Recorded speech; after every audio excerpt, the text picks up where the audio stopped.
بسم اللہ الرحمن الرحیم۔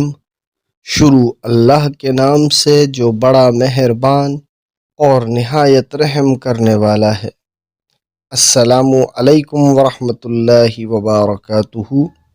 عورت اپنے رب سے زیادہ قریب کس وقت ہوتی ہے؟ عورت اپنے رب سے زیادہ قریب اس وقت ہوتی ہے جب اپنے گھر کے اندر ہو، اور گھر کے صحن میں نماز پڑھنا اس کے لیے مسجد میں نماز پڑھنے سے بہتر ہے، اور گھر کے اندر نماز پڑھنا اس کے لیے گھر کے صحن میں نماز پڑھنے سے بہتر ہے، اور کوٹری میں نماز پڑھنا اس کے لیے گھر کے اندر نماز پڑھنے سے بہتر ہے۔